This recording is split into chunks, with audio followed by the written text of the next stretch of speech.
Hi guys, welcome to my LeDev channel. In this video, I'm gonna show you 10 ways to use the spread operator in JavaScript. Okay, let's check it out. I'm sure you have heard of the spread operator in JavaScript, the ... syntax. It's one of the most powerful operators JavaScript offers and can solve many problems. The spread operator can be used to solve multiple problems you might encounter in JavaScript. So basically, the spread operator looks like this. ... Okay, we're gonna go to the first example here. First example, you can use the spread operator to copy an array. Let's say we have an array called R1 and we want to make a clone of this array called R2. We can use the spread operator like this, ... followed by the variable R1 like this. And then you can console.log R2 and see the result. You see in the console, this is the R2 that we cloned from the R1. So this way we can copy a basic array. Be aware it doesn't work for multi-level arrays or arrays with dates or functions.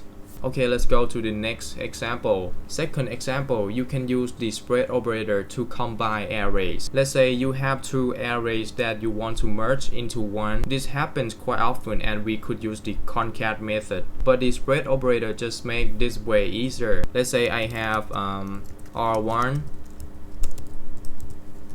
and then R2. And then I want to merge them together, so I'm gonna create variable called R3, and then I can use the spread operator right there, ... followed by variable R1 and then ... R2, and you can console.log R3. Okay, this is the result. You can see they merge into the single result 1 2 3 4 5 6. So now in the console, the two arrays R1 and R2 are combined into R3. And you can rearrange which one you want to come first. Like I want R2 to come first and R1 second. Hit save. You can see 4, 5, 6, 1, 2, 3. So this is a good way to combine arrays. The amount you can add is infinite, so you can just keep adding spread operators like this. If you have many variables, you can use like this: R2, R3, R4, and so on. The third example, you can use the spread operator to add an item to an array. Let's say you have an array but you need to add one or multiple items to it. You can leverage the array.push, but the spread operator will also work just fine. Okay, let's say I have R1. This is and then I'm gonna add new item to this array.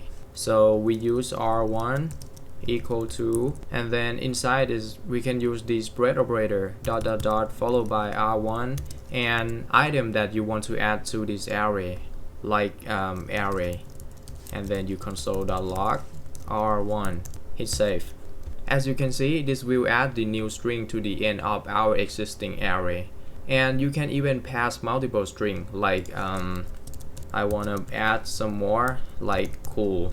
Hit save, and this is the result.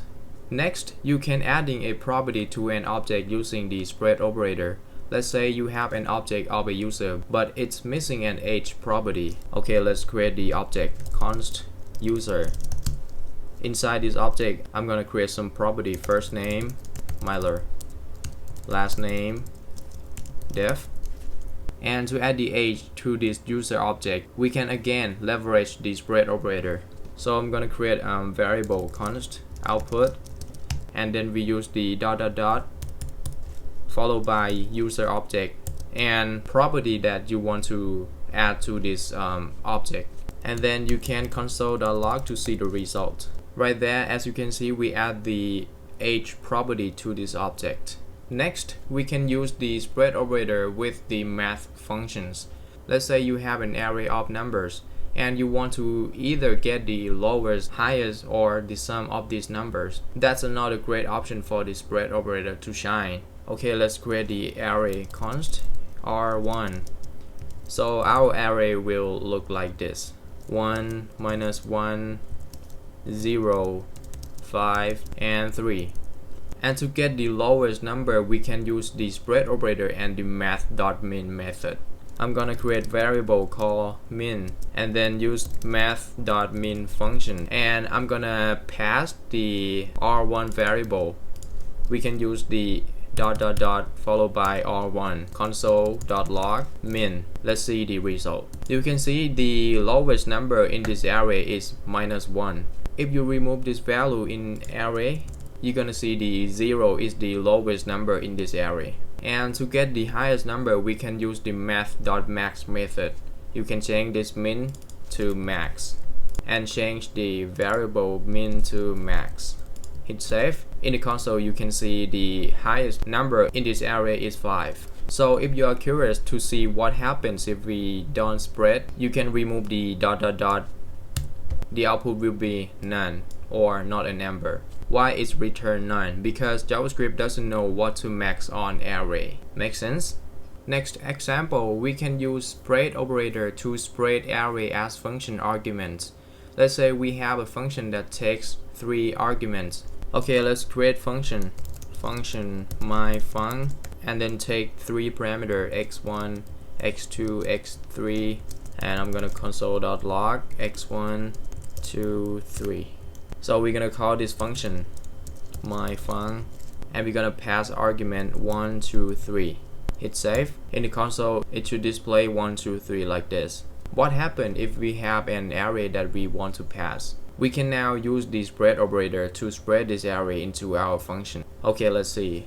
So I'm gonna create some array 1, 2, 3. Okay, and then we're gonna pass this array. We can use the spread operator like this: ... followed by r1, and the result should be the same.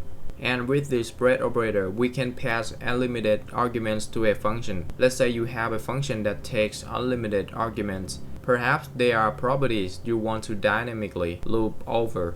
So inside this function, I'm gonna change parameter to ... args, and console.log here, I'm gonna change to args like this. So we can pass unlimited arguments to this function. Let's see, if we have such as 1 string a and new date. So hit save. So as you can see in the console, it will return the following like this. Next, we can converting a nodeList into an array using the spread operator. Let's say you use the spread operator to get all the depths on your page. This will come as a nodeList. We can then leverage the spread operator to convert this nodeList into an array. Okay, let's see. I'm gonna go to index.html, and we're gonna create some depth here, like 3 depths. And then back to script.js file. So I'm gonna create a variable called L, and then we're gonna use the spread operator ... and document.query selector all, and we're gonna get all the divs in the web page. So console.log L, hit save. Here you can see we got 3 divs from the DOM right there. We can now easily loop over these elements because they are in an array format. Okay, let's loop. We're gonna take the L and use for each method, and for each method it takes 1 parameter. I use item and return console.log item. Hit save. It will display the result like this. Next, you can use the spread operator to destructuring an object. If you are familiar with the destructuring objects, you might find the spread operator to be very useful to do this. Okay, let's create the object const user first name, Myler last name, def, age 22. So we can now destructure this as single variables using the spread operator like this: const, and I'm gonna destructuring the first name and the rest of the data inside the user object. We can use ... and whatever variable you want. I'm gonna use rest, and we destructuring from the user object. Okay, console.log rest, and let's see the result. Hit save. So as you can see in the console, it will display last name, dev, and age as a object, or you can console log first name like this. And finally, the last use case for the spread operator is to explode a string. Let's say we have the following string: const str hello, and if we use the spread operator in this string, we will get an array of letters. Okay, let's see. Const r, and I'm gonna use the ... followed by str, console.log r, and in the console, there you go, an array of letters. Alright guys, this is the 10 ways to use the spread operator in JavaScript. I hope you enjoyed this video. Don't forget to like and subscribe, and see you guys soon in the next video. Bye.